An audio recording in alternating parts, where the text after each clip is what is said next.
Hello and welcome to all my nearest and dearest students.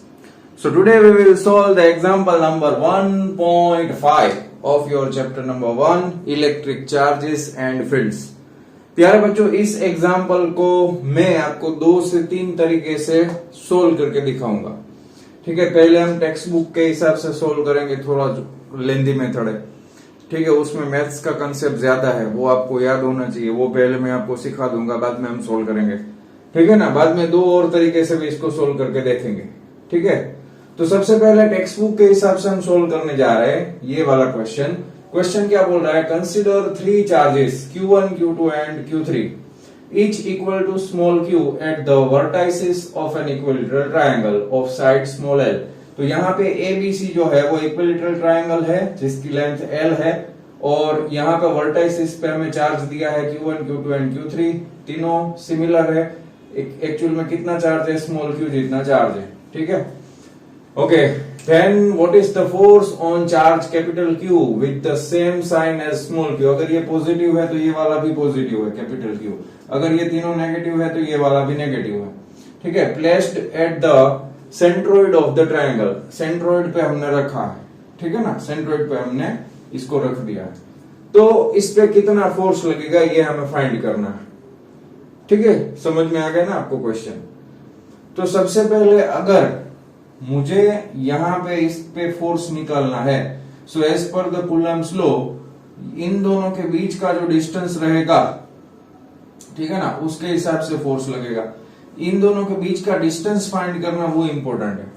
ठीक है, तो पहले हम क्या करते हैं, पहले हम इसको मान के चलते हैं. यहां से मैंने मान लीजिए ये यहां से पूरा इसको खींच लिया. ठीक है, और इसको मैंने नाम दे दिया D. ठीक है, ABCD, इसको मैंने यहां तक खींच लिया, इसको मैंने नाम दिया ABCDE, और इसको यहां तक खींच लिया, इसको नाम दिया F. ठीक है ना, तो सबसे पहले हम पूरा साइड फाइंड कर लेंगे. साइड AD कितना होगा? ये मान लीजिए यहाँ पे मिड पॉइंट पे आएगा ना, तो ये लेंथ जो है यहां से यहां तक ये आधा हो जाएगा L/2. ठीक है, और ये भी L/2 हो जाएगा सभी में. इसमें भी ये मिड पॉइंट है, F भी मिड पॉइंट है साइड AB का. ठीक है, यहां तक आपको समझ में आ गया होगा. इक्विलेटरल ट्रायंगल है तो यहाँ का जो एंगल होगा वो कितना होगा? 60 डिग्री. ठीक है, अगर आपने मीडियन ड्रॉ किया है AD, ये मीडियन है, तो ये एंगल कितना आ जाएगा? इसका आधा आ जाएगा ना, तो ये आ जाएगा 30 डिग्री. यहां तक आपको समझ में आ गया? पहले हम टेक्स्ट बुक के हिसाब से सोल्व कर रहे हैं. ये एंगल 30 समझ में आ गया ना. तो अभी आपको पता होगा क्लास 11th में आपने वेक्टर पढ़ा, तो वेक्टर के हिसाब से अगर ये 30 डिग्री है, ठीक है, और ये हो जाएगा right angle triangle ADC. ADC क्या हो जाएगा? राइट एंगल ट्रायंगल हो जाएगा. और ये इसका हाइपोटेनस है AC. ठीक है ना, तो यहाँ पे मान के चलिए AD हमको फाइंड करना है. तो AD हमें किस तरह से मिलेगा? हमको मिल जाएगा, देखिए सिंपल, आपको पता होना चाहिए. ये वाला नियरर साइड है ना AD, तो इक्वेशन क्या बनेगा अपना? AD इज इक्वल टू क्या आ जाएगा? AD is equal to AC, क्या आएगा? AC into nearer side angle वाला, तो cos 30. ठीक है, ये आपको पता होना चाहिए. अभी AC तो मुझे पता है, AC कितना है? L है, तो L cos 30 कितना होता है? ये होता है √3/2. ठीक है ना, तो ये आ जाएगा √3L/2. ये क्या मिला हमको मिल गया AD. यहां तक सबको समझ में आ गया होगा. ठीक है, तो AD हमको मिल गया, मगर मुझे कौन सा साइड चाहिए? मुझे चाहिए AO चाहिए. तो AO एक्चुअल में कितना होता है ये मैं आपको समझाऊंगा मैथमेटिकली, भाई आपको प्रूफ करके दूंगा. अगर ये यहाँ पे मीडियन है, ठीक है ना, और ये इसका सेंट्रोइड है, तो ऑलवेज ये 2:1 रेशियो में होता है. कौन से रेशियो में होता है? 2:1. ये वाला जो है 2 टाइम्स ग्रेटर होता है इस साइड से. ठीक है, अगर इस ट्रायंगल में देखेंगे तो ये वाला 2:1 हो जाएगा. ठीक है, अगर इस साइड से देखेंगे तो ये 2:1 हो जाएगा. ऐसा क्यों? यहाँ पे सबको डाउट होता है. यहाँ पे थोड़ा मैथ्स हमको करना पड़ेगा, सिंपल सा मैथ्स है. देख लीजिए, पहली बात, अगर कोई इक्विलेटरल ट्रायंगल है ABC, तो अगर ABC ट्रायंगल में अगर ए बी का कोई मिड पॉइंट यहाँ है और ए सी का अगर कोई मिड पॉइंट यहाँ है, इस दोनों को अगर मैंने ज्वाइन कर लिया और बी सी जो साइड है इसका लेंथ एल है, तो मैथ्स के हिसाब से ये जो लेंथ आएगा ये आएगा l/2। ये मैथ्स का रूल है। कोई सा भी ट्रायंगल हो, मान लीजिए इक्विलैटरल नहीं भी है तो भी किसी भी ट्रायंगल में अगर इन दोनों साइड का मिड पॉइंट हम निकालेंगे तो सामने वाली साइड और दोनों साइड जो है वो पैरेलल होंगी। ठीक है, ये पहला आपको पता होना चाहिए। दूसरी बात, अभी इसको हम प्रूफ कर देंगे। चलिए 2:1 क्यों आ रहा है, ये मान लीजिए एक इक्विलैटरल ट्रायंगल है, ठीक है ना, मान के चलना इक्विलैटरल है। ए बी सी वापिस से हमने ले लिया। अभी मैंने इसको यहां से एक मीडियन ड्रॉ कर दिया, ठीक है, तो इसको नहीं ड्रॉ करते, चलिए दो से काम बन जाएगा। एक मीडियन ये वाला है और एक मीडियन ये वाला है, तो ये बीच वाला पॉइंट आएगा ना, समझ में आया आपको? ठीक है, तो ये इसका मिड पॉइंट है एसी का और ये बीसी का मिड पॉइंट है। अगर मैंने इन दोनों को ज्वाइन कर दिया ऐसे, तो ये क्या आ जाएगा, बीसी का मिड पॉइंट ये, एसी का मिड पॉइंट ये, ए बी सी, इसको हम मान के चलते हैं डी और इसको मान लेते हैं ई। तो ये देख लीजिए, ये ट्रायंगल का इस साइड का मिड पॉइंट ये, इस साइड का मिड पॉइंट ये, दोनों को ज्वाइन कर दिया तो इससे कितना हो गया, आधा। तो मान के चलिए अगर ये एल होगा तो ये लेंथ कितना आ जाएगा, l/2 आ जाएगा। ठीक है ना, समझ में आया? तो डीई को हम क्या लिख सकते हैं, हम लिख सकते हैं D E is equal to A B divided by 2। समझ में आया? पक्का? अभी आप देखोगे तो यहां पे आप देखो z बन रहा है, तो ये अगर एंगल मान के चलिए, इसको मैं अभी ये मान के चलिए थीटा लिख लेता हूं, तो ये एंगल भी सेम हो जाएगा, थीटा थीटा थीटा सेम हो जाएगा। ये आपने समझ लिया। फिर ये देखिए, ये दूसरा z बन रहा है यहां पे, तो इसको मैं बोल रहा हूं थीटा डैश, तो ये एंगल भी कितना आ जाएगा, थीटा डैश। और ये साइड का दोनों का एंगल आपको पता है क्रॉस हो रहा है, तो ये दोनों भी सेम होंगे। तो ये ट्रायंगल जो बनेगा, मान लीजिए इसको मैं O बोल देता हूं, तो ये ट्रायंगल बनेगा AOB एंड दूसरा ट्रायंगल बनेगा DOE। ये दोनों सिमिलर ट्रायंगल आ जाएंगे। कैसे आ जाएंगे, सिमिलर ट्रायंगल आ जाएंगे। और सिमिलर ट्रायंगल के ऑपोजिट साइड्स का रेशियो जो होता है वो कांस्टेंट रहता है। ठीक है ना, ये दोनों सिमिलर ट्रायंगल आ जाएंगे। दोनों सिमिलर ट्रायंगल के ऑपोजिट साइड्स का रेशियो सेम रहता है। ठीक है, तो मान लीजिए ये सिमिलर ट्रायंगल में अगर मैं ए बी साइड ले लू, तो इसमें ए बी साइड के ऑपोजिट कौन सा साइड आएगा, डीई सॉरी, तो A B divided by D E में लिख सकता हूं यहां पे। ठीक है, अगर मैं मान के चलो ये वाला साइड, यहां पे एंगल थीटा वाला है ना, तो ये आ जाएगा एओ। तो एओ अगर थीटा वाला है तो यहां पे थीटा वाला साइड ट्रायंगल में कौन सा आएगा, सिमिलर साइड, ओई। ये आ जाएगा ना? ठीक है, समझ में आ गया? पक्का? तो अभी चलिए इसको सोल्व करते हैं। अभी मेरे पास डीई कितना है, तो ये A B divided by D E की जगह पे मैं लिख सकता हूं ए बी डिवाइडेड बाई 2। तो ए बी कैंसिल हो गया, आएगा 2/1, 2:1। तो ये एओ साइड कितना आया, 2, और ये साइड आया ओई कितना आया, 1, 2:1। तो टोटल अगर हम मान के चलते एई जो होता है वो 3 टाइम्स, पूरा 3 टाइम्स है, उसको सिमिलर 3 पार्ट में डिवाइड करेंगे, तीनों को मिला देंगे तो ये पूरा लेंथ हो गया। ठीक है ना, एई जो है वो 3 हो गया। तो इसको मैं लिख सकता हूं एई बाई एओ, तो 3 क्या आएगा, 2 आ जाएगा ना, 3/2। समझ में आ गया ना? ये मैथमेटिकल फॉर्मूला आपको पता होना चाहिए। इसकी वजह से काफी सारे बच्चे कंफ्यूज हो जाते हैं, टेक्स्ट बुक वाला मेथड छोड़ देते हैं। टेक्स्ट बुक वाला भी कर सकते हैं आप, ये आपको पता होना चाहिए। ये 2:1 होता है, इतना आपको समझ में आ गया? तो 2:1 यहाँ पे मैंने लिखा हुआ है, चलो इसको मैं रब कर देता हूं।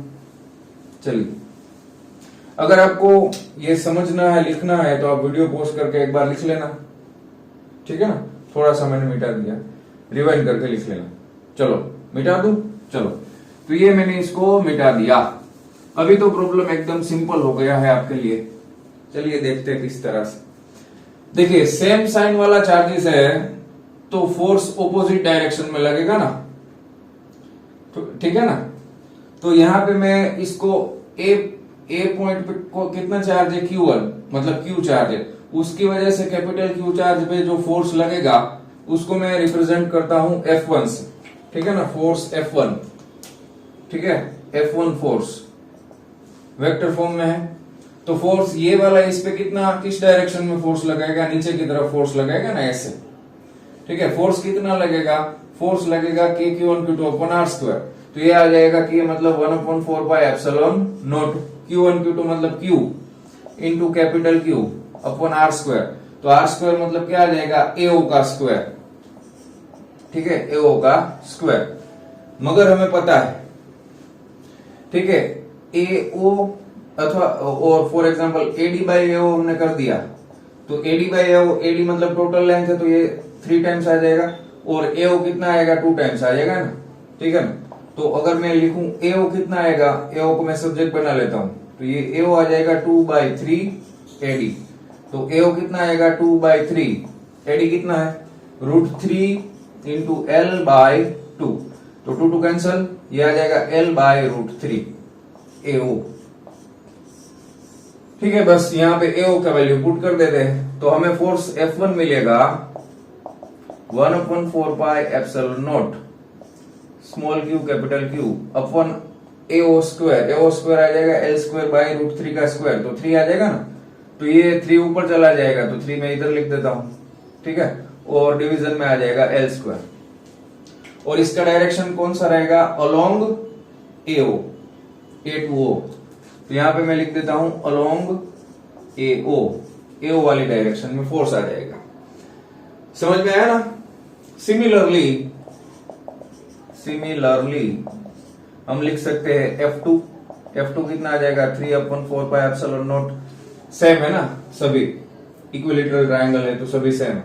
तो F2 वाला फोर्स कहां पे आएगा, 2 नंबर इसको दिया है, ये आ जाएगा अलोंग लाइन BE, अथवा और आप लिख सकते हो BO, ठीक है ना, small q capital Q by L square along BO। और तीसरा फोर्स है F3, ये आ जाएगा 3/4 पाई epsilon naught small q into capital Q by L square along ये हो गया BO, ये हो गया CO, ठीक है।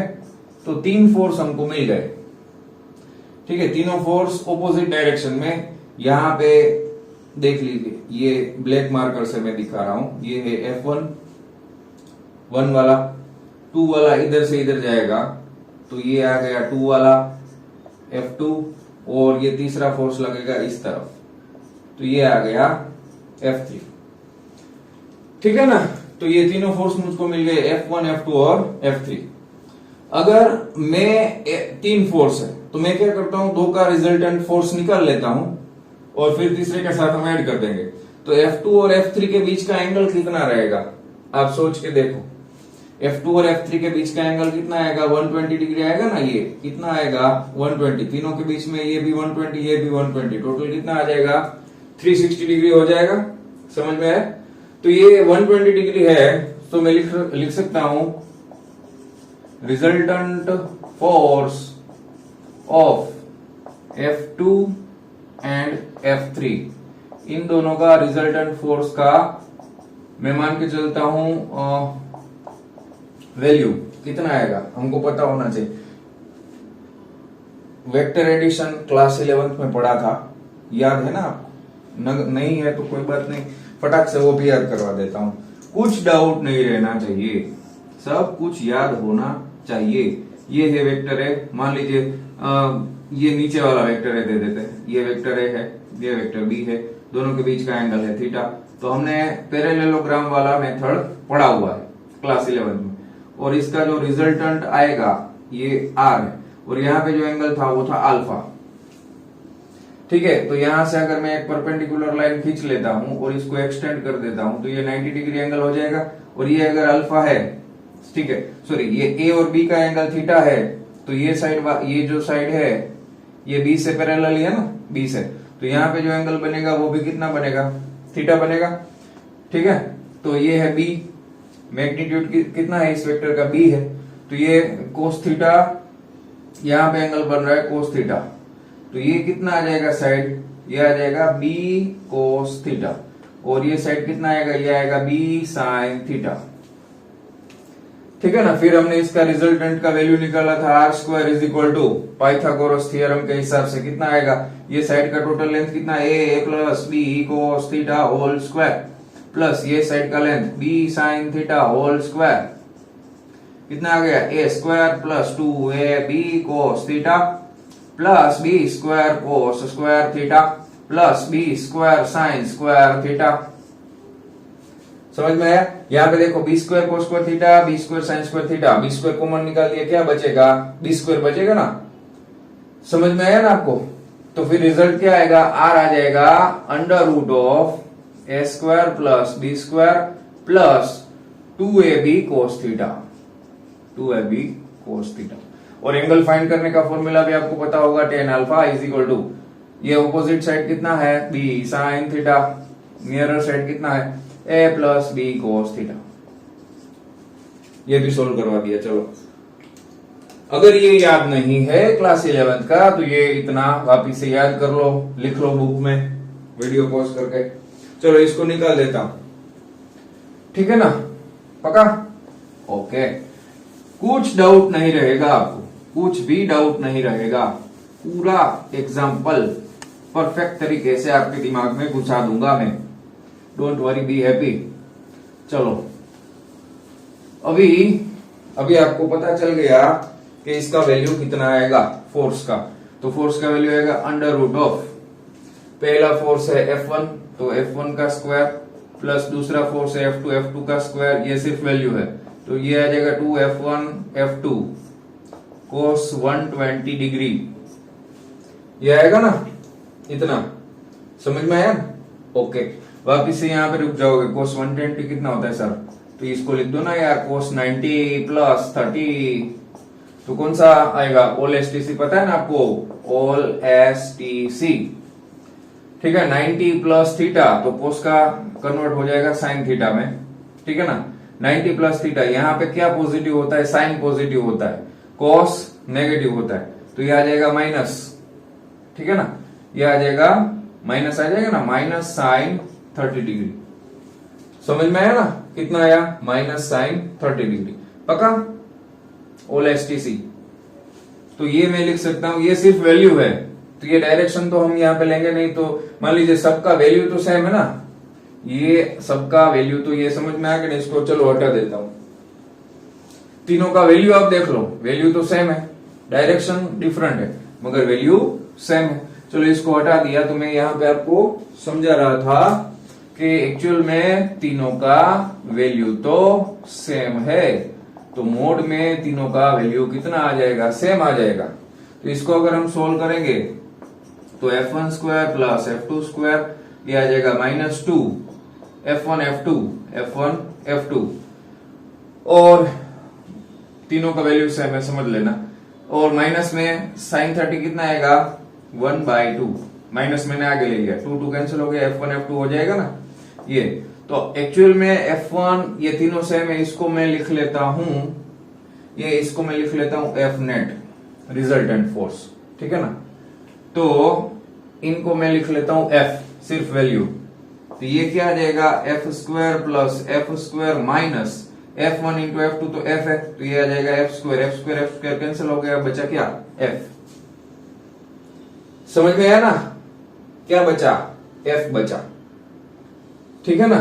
तो ये दोनों फोर्स सेम है, 120 डिग्री पे लग रहा है, तो रिजल्टेंट फोर्स जो लगेगा इन दोनों का, ये F वाला, ये कहां पे लगेगा, इधर लगेगा, ऐसे लगेगा ना ये F। मगर देखो F1 और F का वैल्यू भी तो सेम है ना, तो ये रिजल्टेंट फोर्स जो लगा ये कहां पे लगा, अलोंग OA, कहां लगा, अलोंग OA, और ये F1 कहां लग रहा है, अलोंग OD। तो दोनों का डायरेक्शन इक्वल एंड ऑपोजिट है, फोर्स सेम है, फोर्स का मैग्नीट्यूड इक्वल है, डायरेक्शन ऑपोजिट है, तो रिजल्टेंट फोर्स क्या आ जाएगा, 0। रिजल्टेंट फोर्स कितना आ जाएगा, 0। समझ में आ गया आपको, पक्की बात, कोई डाउट, कोई दिक्कत, नहीं है ना, पक्का ना।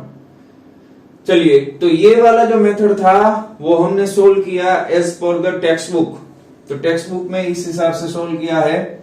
ये रेशियो 2:1 आ रहा है, वो क्यों आ रहा है वो मैंने आपको समझा दिया, वेक्टर फॉर्म पूरा आपको समझा दिया, तो शायद आपको सब कुछ समझ में आ गया होगा। तो अभी इसको हम दूसरे तरीके से सोल्व करेंगे, देखते हैं किस तरह से सोल्व कर सकते हैं। चलिए, इसको मैं मिटा दूं। चलिए, तो मान लीजिए इक्विलेटरल ट्रायंगल है, तो इसको अगर हम लेंथ एक्चुअल में फाइंड ना करें, 2:1 वाला अगर आपको याद नहीं आ रहा, तो आपको इतना तो पता चल जाएगा ना कि इक्विलेटरल ट्रायंगल है तो ये वाला लेंथ AO, OB और OC तीनों सिमिलर हो जाएगा। AO equal to OB equal to OC, ये तीनों सिमिलर आ जाएगा, ये तो आपको पता होगा। तो इसको हम x मान सकते हैं ना, हमें नहीं पता कितना है, आपको नहीं आ रहा है याद, तो आपने x मान के लिख दिया, तो फिर भी आपको तीनों का फोर्स तो मिल जाएगा ना, तीनों के बीच का फोर्स तो मिल जाएगा और वो भी सिमिलर ही आएगा। तो बाद में बचेगा क्या, ये वाला मेथड बचेगा। लास्ट में ये मान के मैं चलो आपको एक फोर्स ढूंढ के देता हूं। चलो, मैंने F1 फाइंड किया, तो F1 कितना आ जाएगा, 1/4 by epsilon not Q1 Q2, मतलब Q इंटू दूसरा क्या है कैपिटल Q अपॉन R², दोनों के बीच का डिस्टेंस कितना एज्यूम किया है x, तो ये x² आ गया। इसको आप लिख सकते हो अलोंग AO, अलोंग AO। इसी हिसाब से आपको तीनों का फाइंड आउट कर लेना है। तीनों का वैल्यू कितना आएगा, सिमिलर ही आएगा ना, सेम आएगा, क्योंकि x डिस्टेंस तो तीनों में सेम है। यहां तक आप पहुंच गए, बाद में आपको वापस से ये वाला ही फोर्स का रिजल्टेंट फोर्स के लिए ये ट्रायंगल मिलेगा, ये तीनों वाला, ठीक है। तो ये आपको पता है, मान लीजिए किसी भी दो जो है, मान लीजिए ये जो है वो F3 है, ठीक है ना, ये F1 है और ये F2 है, तो ये सबके बीच का एंगल 120 रहेगा। ये भी 120 डिग्री है, ये भी 120 डिग्री है और ये भी 120 डिग्री। तो किसी भी दो को आप ले लीजिए, तो तीसरा जो रिजल्टेंट आएगा, मान लीजिए इस दो को मैंने ले लिया, तो तीसरा इसी डायरेक्शन में आएगा, दोनों का मैग्नीट्यूड सेम और डायरेक्शन ऑपोजिट, तो रिजल्टेंट फोर्स क्या आ जाएगा, 0। इस तरीके से भी आप कर सकते हैं सॉल्व, ठीक है। और तीसरा वाला मेथड क्लास 11th में आपने पढ़ा था, वेक्टर एडिशन कर दो तरीके से आप वेक्टर को ऐड कर सकते हैं। पैरेललोग्राम मेथड था एक वाला और दूसरा वाला ट्रायंगुलर मेथड था। तो अभी मान के चलिए मैंने ये तीनों फोर्स फाइंड कर लिया, F1, F2 और F3, तीनों का जो है मैग्नीट्यूड सेम आ रहा है। तो दूसरा मेथड हमारे पास कुछ इस तरह से था कि मान लीजिए मैंने फोर्स F2 को ड्रॉ किया ऐसे, ठीक है ना, ये मैंने क्या ड्रॉ किया, F2 वेक्टर ड्रॉ किया। तो ट्रायंगल मेथड कहता है F3 को मैं वेक्टर को, ये फ्री वेक्टर होते हैं ना, इसको मैं यहां से यहां पे मूव कर देता हूं, तो ऐसे मैं मूव करूंगा इसको, तो ये ऐसे आ जाएगा F3 वेक्टर, ठीक है। और F1 जो है वो सीधा है, मतलब तो ये मैंने थोड़ा गलत ड्रॉ कर दिया, चलो इतना कट कर देते चलेगा, हाँ चलिए, तो थोड़ा टेढ़ा कर देता हूं तभी पता चलेगा आपको। एक्चुअल में इसके लिए आपको जो है वो स्केल से आपको करना पड़ेगा। F3 ड्रॉ कर दिया, तो F1 जो आएगा ना वो एग्जैक्ट यहां पे टच करेगा F1। तो आपको पता है ये क्या बना रहा है, एक क्लोज्ड लूप बना रहा है, तो इसका रिजल्टेंट वेक्टर क्या आएगा, नल वेक्टर आएगा, कुछ नहीं आएगा। नल वेक्टर मतलब कुछ नहीं, 0। तो नल वेक्टर होगा तो रिजल्टेंट फोर्स भी कितना आएगा, 0। समझ में आ गया आपको। तो इस तरह से आप इसको सॉल्व कर सकते हैं, ठीक है ना। तो ये था हमारा एग्जांपल नंबर 1.5। तो आशा करता हूं कि आपको सभी मेथड सब कुछ डिटेल में समझ में आ गया होगा। अगर कुछ भी समझ में नहीं आता तो आप मुझे कमेंट्स करके पूछ सकते हैं। तो प्यारे बच्चों, मिलते हैं नेक्स्ट वीडियो लेक्चर में एग्जांपल नंबर 1.6 के साथ। तब तक के लिए बाय बाय।